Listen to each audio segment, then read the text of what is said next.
నూరు కట్ల పిశాచం కథలు. ఉపసంహారం. ఉన్నట్టుండి కెవ్వుమన్న పెద్ద కేక వినిపించగానే వినయశీలుడు ఆశ్చర్యపడి అటు చూస్తే మహారాణి నేల మీద పడి గిలగిలా కొట్టుకుంటోంది. వినయశీలుడు కంగారు పడి, ఏమైంది మహారాణి అన్నాడు. మహారాణి అతడికి ఏదో చెప్పబోయింది. గొంతు పెగల్లేదు. చెయ్యి కదపాలని చూసింది, కదల్లేదు. కాలు కదపబోయింది, కదలలేదు.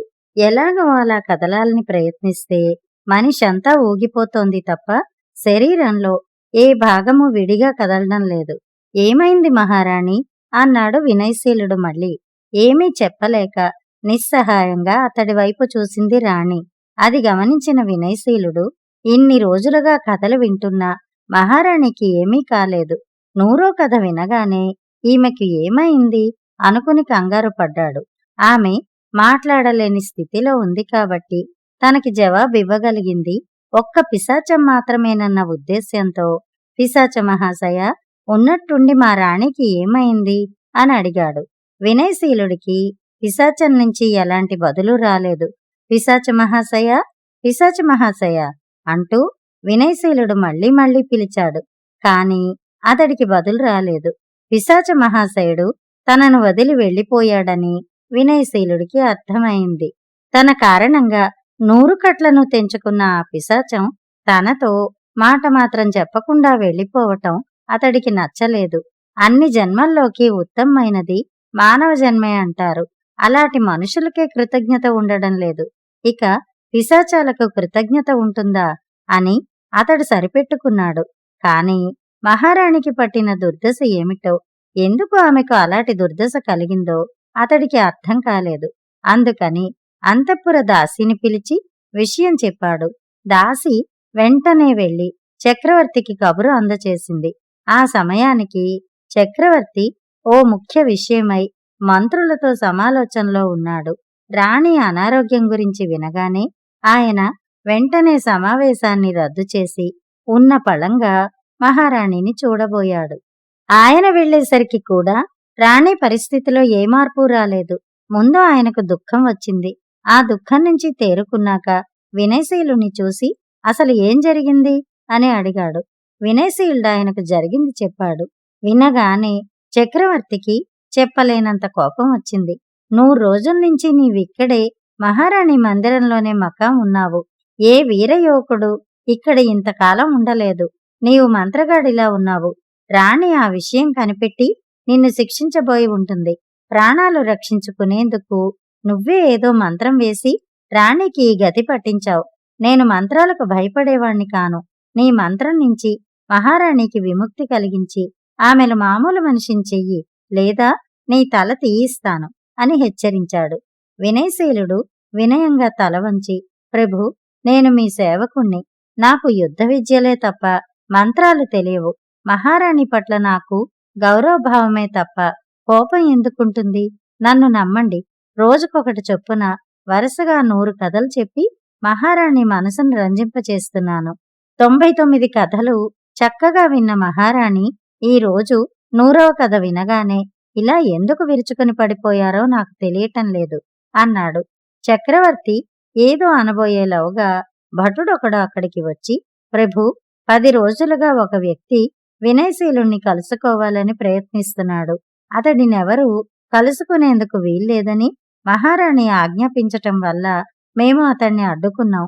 ఈ రోజు ఆ వ్యక్తి బలవంతంగా కోటలోకి రావాలని ప్రయత్నించి పట్టుబడ్డాడు. వాడికేమి శిక్ష విధించాలో తమరే చెప్పండి అన్నాడు. దాంతో చక్రవర్తి ఆ వ్యక్తిని తన సమక్షంలోకి తీసుకురమ్మన్నాడు. అతడు అక్కడికి రాగానే వినయశీలుడు అతడిని గుర్తుపట్టాడు. అతడిది రూపనగరం. ఆ వ్యక్తి చక్రవర్తి పాదాలపై పడి వివేకవతి కథంతా చెప్పి వెంటనే వినయశీలుడు రూపనగరానికి రాకపోతే ఆమె ప్రాణాలు దక్కవని చెప్పాడు. ఉన్నట్టుండి భార్యకి ఏదో తెలియని వింత జబ్బు చేసిందని కలవరపడుతున్న చక్రవర్తికి అందుకు కారణమైన వినయశీలుడి పైన మహాకోపంగా ఉంది. ఆయన ఆ వ్యక్తి వంక కోపంగా చూసి, నీ మాటలు నేను నమ్మను. ఇదంతా వినయశీలుణ్ణి ఇక్కడి నుంచి తప్పించటానికి మీరంతా కలిసి ఆడుతున్న నాటకం. నాకంతా తెలుసు. ఈ వినయశీలుడు రాజద్రోహి. దేశంలో వీర యువకులు మాయమవుతున్నారని, అందుకు కారణం మహారాణి అని గ్రహించి ఆమెను అంతం చేయటానికి క్షుద్రశక్తుల్ని అభ్యసించి ఇక్కడికొచ్చాడు వీడు. ఆమెను మాటలతో మాయచేసి 100 రోజుల పాటు కథలు చెబుతున్నట్టు నటిస్తూ మంత్రశక్తుల్ని ప్రయోగించాడు. ఈ రోజుతో తన ఆశయం నెరవేరుతుందని తెలుసు. అందుకని వివేకవతి కథను సృష్టించి నిన్నిక్కడికి రమ్మన్నాడు. నా ముందు మీ ఆటలు సాగవు. రాణి మామూలు మనిషి కాకపోతే మీ ఇద్దరికీ చావు తప్పదు అన్నాడు. ప్రభు, మీరు నన్ను అనవసరంగా అనుమానిస్తున్నారు. అందువల్ల నా ప్రాణం పోయినా పర్వాలేదు, కాని మహారాణికి ప్రమాదం తప్పదు. ముందుగా రాజవైద్యుల్ని, ఆస్థాన మాంత్రికుల్ని రప్పించి మహారాణి ఆరోగ్యం కుదుటపర్చే ప్రయత్నం చెయ్యండి అన్నాడు వినయశీలుడు. మహారాణికి నీ వల్లనే ప్రమాదం కలిగిందని నేను నమ్ముతున్నాను. నువ్వే ఆమెను మామూలు మనిషిని చెయ్యాలి. కాదంటావా? నీ మాటలే నిజమనడానికి నాకు ఆ 100 కట్ల పిశాచాన్ని చూపించు అని హూంకరించాడు చక్రవర్తి. ఆ పరిస్థితుల్లో ఏం చేయాలో తోచలేదు వినయశీలుడికి. వివేకవతిని తన ప్రాణానికి ప్రాణంగా ప్రేమించాడు. ఆమె మరణిస్తే తన జీవితానికి అర్థం లేదు. ఈ రోజు వరకు తనింకా బతికున్నాడంటే ఆమె కోసమే. ఆమెను దక్కించుకోవాలంటే తను తక్షణం బయలుదేరి రూపనగరం చేరుకోవాలి.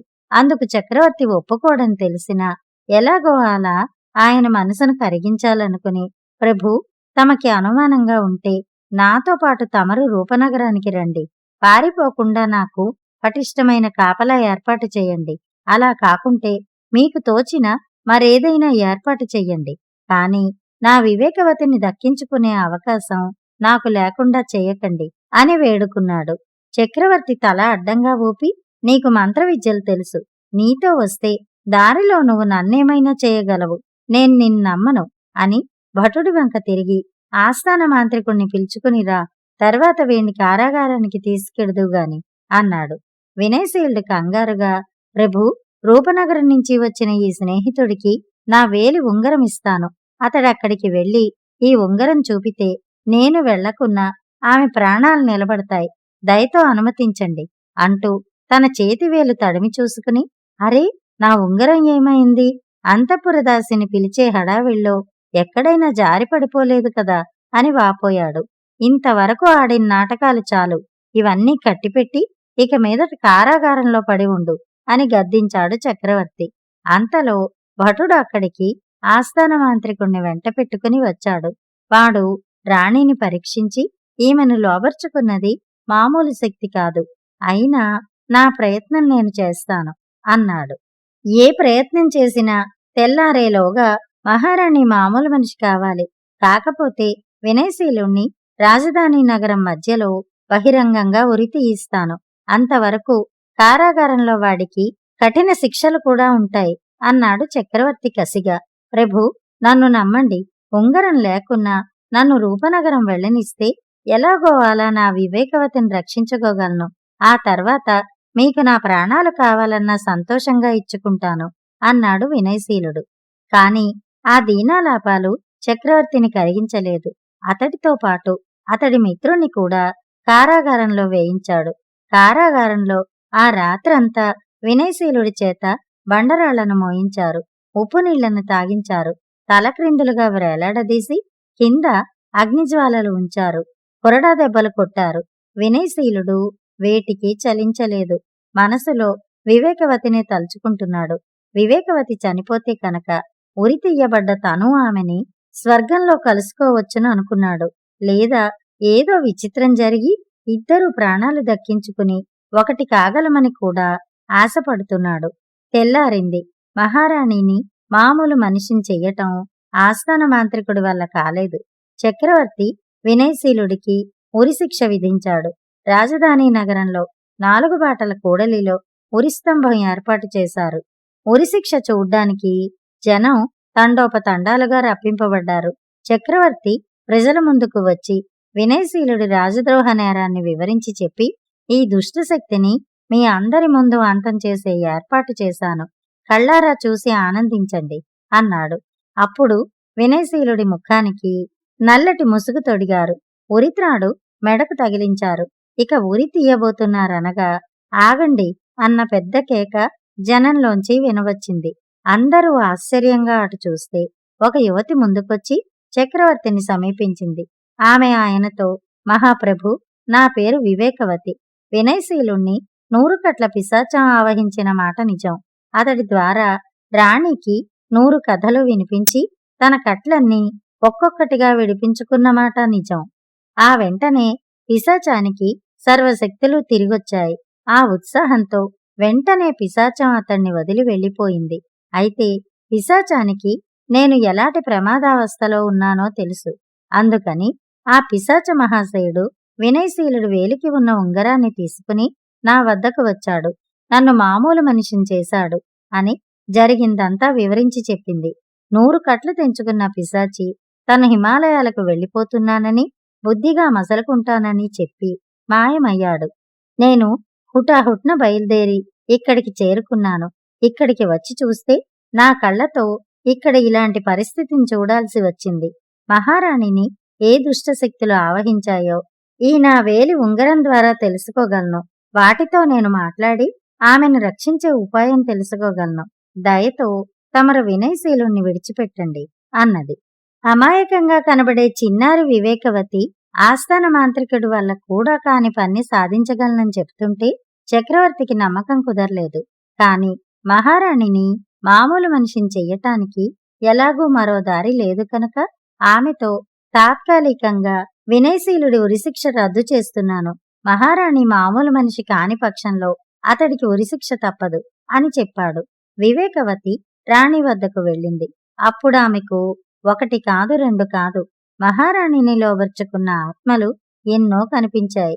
ఆమె వాటిని పలకరించి, మీరెవరు, మహారాణిని ఎందుకు బాధిస్తున్నారు అని అడిగింది. మేము అందరం ఈ రాణి సరదా కోసం అన్యాయంగా బలైపోయిన వీర యువకులం. ఈమె పరమ దుష్టురాలు. వినయశీలుడి కథలు ఈమెలో మంచితనాన్ని నింపుతూ దుష్టత్వాన్ని పారద్రోలసాగాయి. 100 కథలు పూర్తవగానే ఈమె మంచి మనిషిగా మారి పశ్చాత్తాపం చెందింది. దుష్టులకు పశ్చాత్తాపం తప్పనిసరి. పశ్చాత్తాపం కలిగినప్పుడు చేసిన పాపాలకు శిక్ష తప్పనిసరి. అలా మాకు ఆమెను ఆవహించి పీడించగల శక్తి వచ్చింది అన్నాయి ఆ ఆత్మలు. మీకు దారుణమైన అన్యాయం జరిగిన మాట నిజం. కాని పశ్చాత్తాపం కలిగిన వారిని ఇలా బాధిస్తే ఇక మీదట ప్రపంచంలో ఏ దుష్టుడు పశ్చాత్తాపం పొందడానికి ఇష్టపడడు. కలకాలం దుష్టుడిగానే ఉండిపోతాడు. కాబట్టి మీరు మహారాణిని వదిలి నా ప్రియుణ్ణి నాకు దక్కించండి అంది వివేకవతి ఆ ఆత్మలతో. ఆ ఆత్మలు వెంటనే చక్రవర్తి మహారాణిని ఎంతగానో ప్రేమించాడు. ఆమె కోసం రాజ్యంలో ఎందరో వీరయువకుల్ని బలిపెట్టాడు. ఆమెకు కష్టం కలిగించాడని వినయశీలుడికి ఉరిశిక్ష విధించాడు. కాని అది ప్రేమ కాదు, అధికార దుర్వినియోగం. ఆయన నిజమైన ప్రేమికుడైతే రాణి మామూలు మనిషి కావడం కోసం ఆయన్ని తన చక్రవర్తి పదవిని త్యాగం చెయ్యమను. వినయశీలుణ్ణి చక్రవర్తిగాను నిన్ను మహారాణిగాను ప్రకటించి తాను రాణితో కలిసి జనం మధ్య తిరుగుతూ 100 కట్ల పిశాచం కథలకు ప్రచారం కలిగించమను. మేము రాణిని వదిలి వెళ్ళిపోతాం అన్నాయి. ఆ తర్వాత ఇంకేమైందో వేరే చెప్పాలా? పాత చక్రవర్తి తన భార్యతో కలిసి జనం మధ్య తిరుగుతూ 100 కట్ల పిశాచం కథలు ప్రచారం చేస్తూ సామాన్యుడ్లా బతుకుతున్నాడు. కొత్త చక్రవర్తి వినయశీలుడు తన భార్య వివేకవతితో 100 కట్ల పిశాచం చెప్పిన కథల్నే ఆదర్శంగా తీసుకుని ప్రజలను చక్కగా పరిపాలిస్తున్నాడు.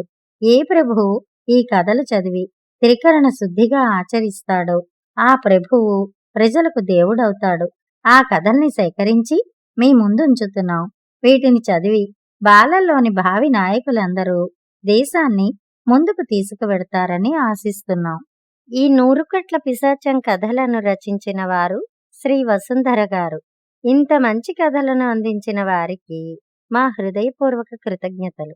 100 కట్ల పిశాచం కథలు సమాప్తం. కథలన్నీ కంచికి, మనం ఇంటికి.